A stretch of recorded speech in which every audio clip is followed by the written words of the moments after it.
आदरणीय परम पूज्य गुरुवर्य श्री के चरणों में वंदन। मम जीवन उदारिका मम जीवन सर्वस्व संग स्नेह वारिधि प्रवचन प्रवीणा परम पूज्य गुरुवर्य श्री के चरणों में वंदन।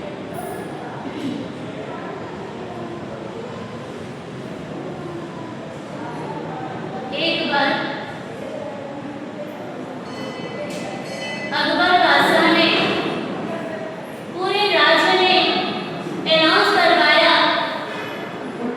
कि हमारे राज्य में सबसे प्रमादी व्यक्ति जो है उसको मेरे सामने उपस्थित करो। सबसे आगे सबसे प्रमादी व्यक्ति जो होगा मेरे राज्य में उसे मेरे सामने उपस्थित करो। अब सबको लगा कि हाँ, अगर बादशाह के सामने ऐसे व्यक्ति को उपस्थित करेंगे तो हमें भी कुछ न कुछ उपहार मिलेगा ही मिलेगा और राज्य में रहने वाले लोग इधर उधर ढूंढने लगे कोई ऐसे व्यक्ति मिले जाए। ढूंढते ढूंढते थोड़ा जंगल की ओर आगे बढ़े, देखा कि एक व्यक्ति पेड़ के नीचे सोया हुआ है। दिन के 9-10 बज चुके हैं और वो व्यक्ति सोया हुआ है। सूर्य का प्रकाश उस व्यक्ति पर पड़ रहा है, गरम गरम ताप लग रहा है, फिर भी वो व्यक्ति उठने को तैयार नहीं है। बीरबल ने देखा कि लगता है राज्य का सबसे आलसी व्यक्ति यही हो जो अभी तक 9-10 बज रहे हैं और अभी तक उठा नहीं है। ऐसे आलसी व्यक्ति हम ढंग करेंगे? हाँ, ऐसे कोई आलसी व्यक्ति है क्या? नहीं मिलेंगे ना। एक बार घूम के आके आए क्या? एक एक घर में देख करके आते हैं कि 9 बजे 10 बजे कोई सोया है कि नहीं सोया है। पता चल जाएगा कि कितने व्यक्ति यहाँ पर मिलेंगे और संडे के दिन तो कितने मिल जाएंगे। पूरे बच्चे 10-11 बजे तक आपको घर पे सोते हुए मिलेंगे और उसका श्रेय किसको जाता है? माता पिता को। आज संडे का दिन है तो बेटा क्या कर तू नींद पूरी करने पूरे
कारण ढूंढने का प्रयास किया, क्यों स्थिर नहीं हो पा रहे? आप बोलते जरूर हो कि हमारे साथ माला फेरते तो मन नहीं लगता, समय करते तो मन नहीं लगता, परमात्मा की पूजा करते तो वहां पर भी मन नहीं लगता। तो मन नहीं लगने का सबसे बड़ा कारण क्या? कभी ढूंढने का प्रयास किया, क्यों नहीं मन लग रहा है? पुण्य श्रावक एक बार परमात्मा की जिन वाणी सुनी और उन्होंने अपने आसपास के खिड़की दरवाजे जितने थे वो सारे खिड़की दरवाजे बंद कर दिए। खिड़की दरवाजे बंद किए मतलब उनका जो आश्रय द्वार था वो सारे आश्रय द्वार को क्या कर दिया? बंद कर दिया। प्रवचन में सुना कि व्यक्ति को हमेशा संतोष रखना चाहिए, कभी भी लोभ और लालच नहीं करना चाहिए। और जैसे ही ये प्रवचन सुना, परमात्मा की देशना सुनी, आसपास के सारे खिड़कियां दरवाजा बंद कर दिए।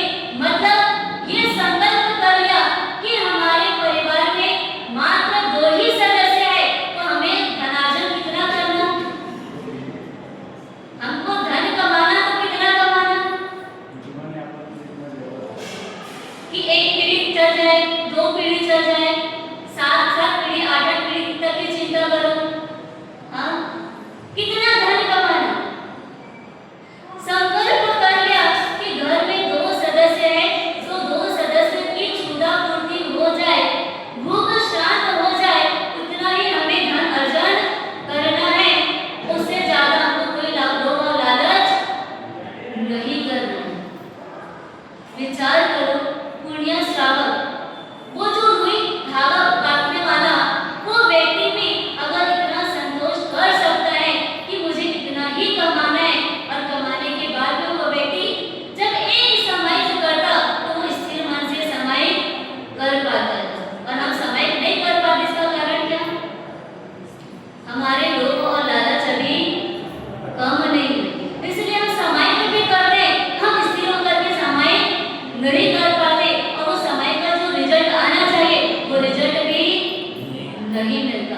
वो पुण्य श्रावक समय करते, शुद्ध समय करते, यानी एक भी दिन ऐसा मन में कोई चंचलता के भाव नहीं आते।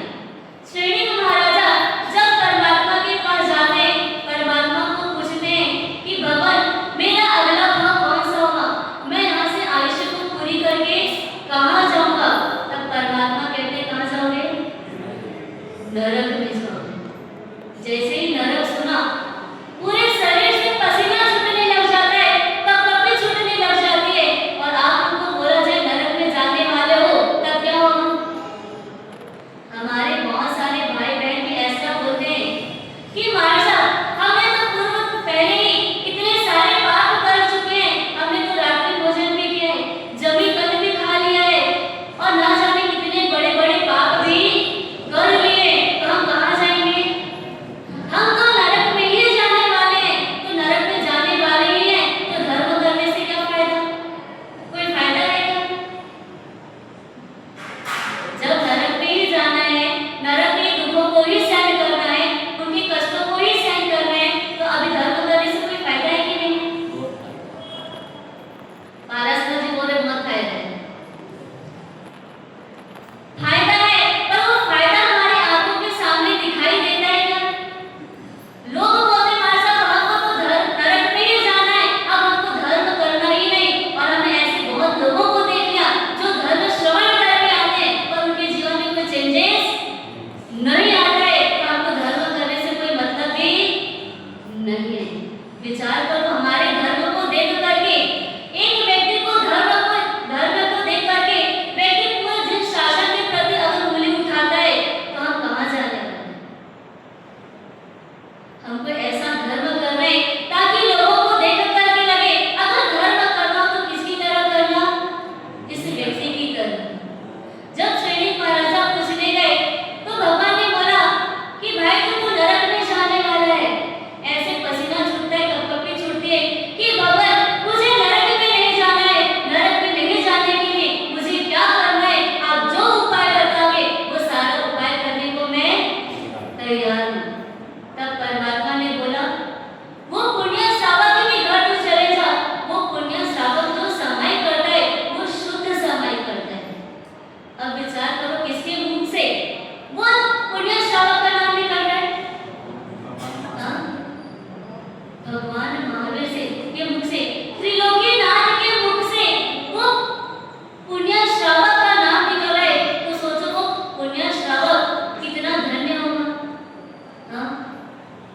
इस स्तवन में भी बोला जाता है, जगत में श्रद्धा जीवन है, जगत में श्रद्धा जीवन है, भक्ति चित्त में रहे प्रभु का भाग सदा धन है, प्रभु चित्त में रहे भक्त का धन्योतम धन है, जगत में श्रद्धा जीवन है, जगत में श्रद्धा जीवन है।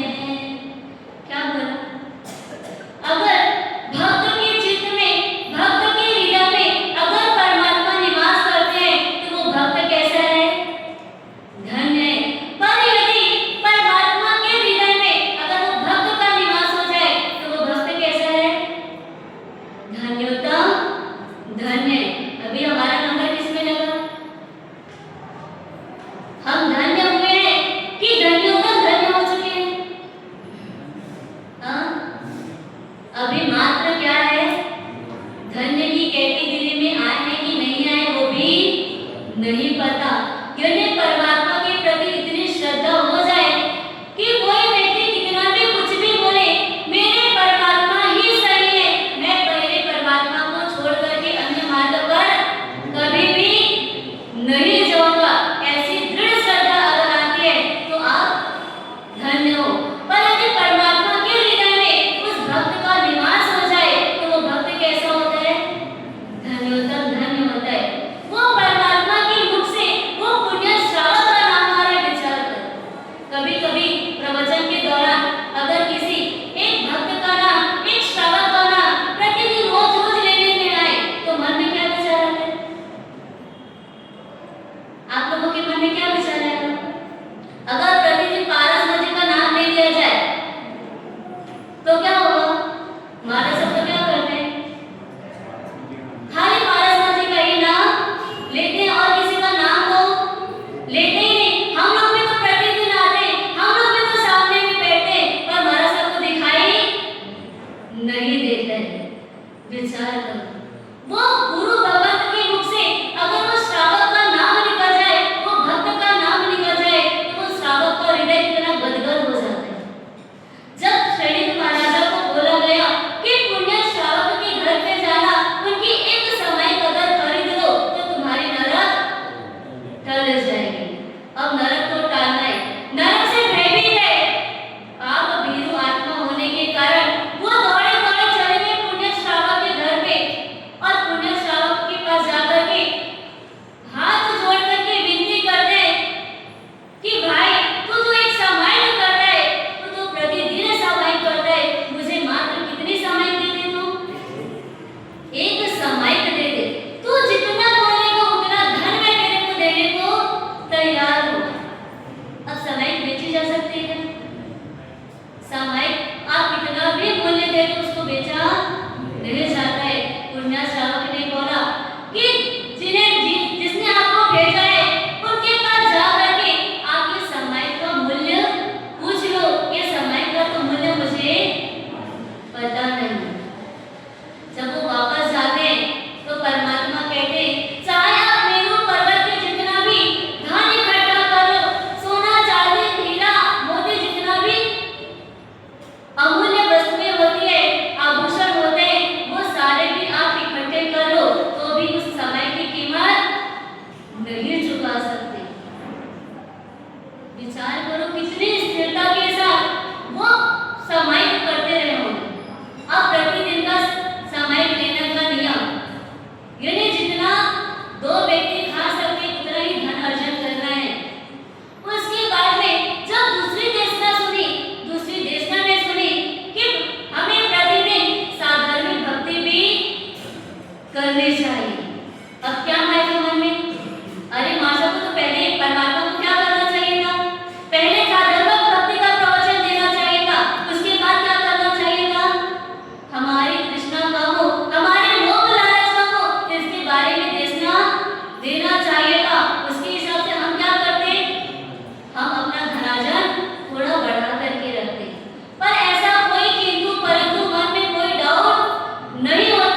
नियम को तोड़ देना। तपस्या चालू है। हाँ? तपस्या चालू है। ऐसा मन में विचार नहीं आया कि मैं तपस्या को क्या जो नियम लिया है उस नियम को मैं तोड़ देता हूँ, एक व्यक्ति के जितना और कमा लेता हूँ और उसके बाद में क्या करूँगा, साधर्मिक भक्ति कर लूँगा। ऐसा मन में कोई किंतु परंतु विचार नहीं आया। वो परमात्मा की वाणी के प्रति दृढ़ श्रद्धा होने के कारण वो नियम भी पूरा पालन हो रहा था और दूसरे दिन साधर्मिक भक्ति का भी नियम चालू हो गया। यानी पति और पत्नी दोनों ने संकल्प कर लिया कि साधर्मिक भक्ति करनी है। तो एक ने बोला एक दिन मैं उपवास करूंगा और दूसरे दिन क्या करना, तुम उपवास करना। यानी एक दिन पुण्य श्रावक उपवास करते तो साधर्मिक भक्ति कर लेते, दूसरे दिन उनकी पत्नी उपवास करती और साधर्मिक भक्ति हो जाती थी। अगर अपने घर पे गुरु भगवान आए गोचरी बोलने के लिए, आपके घर पे मात्र डब्बे में अगर 2 रोटी बनी हुई है, गुरु भगवान ने 2 रोटी बोल ली तो क्या करते हो, क्या करोगे? हाँ? अरे वापस से आटा उसलना पड़ेगा, वापस से रोटी बनानी पड़ेगी। विचार करो, ये जो गुरु भगवान को सुपात्र दान दिया उसका भी लाभ आपको नहीं मिलता।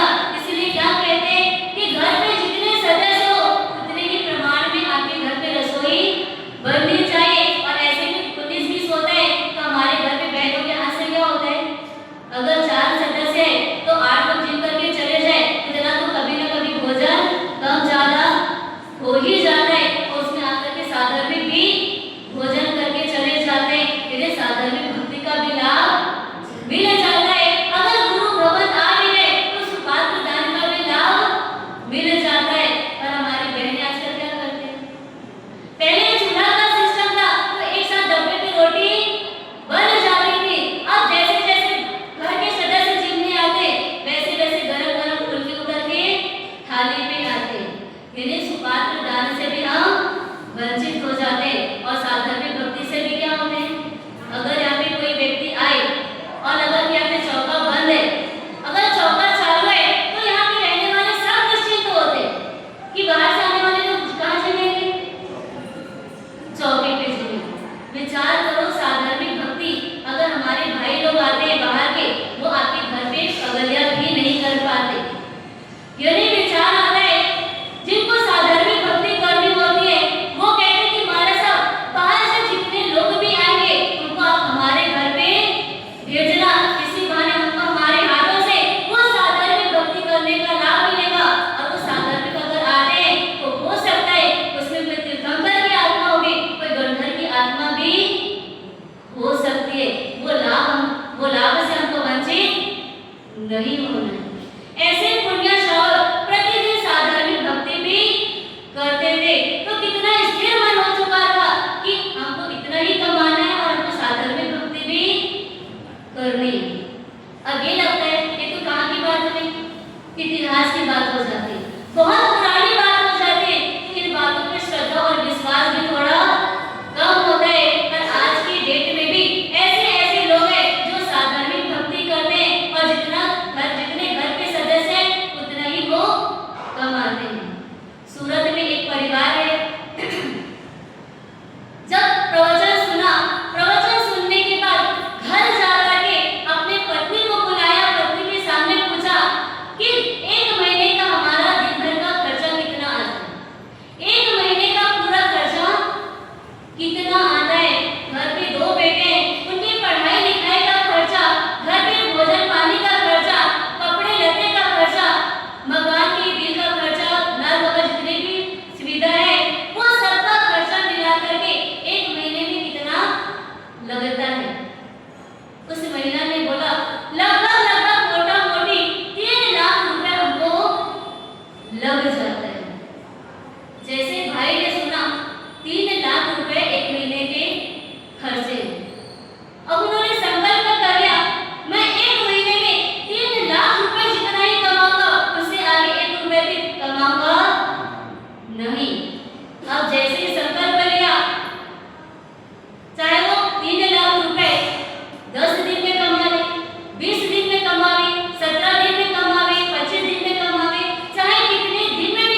हाँ?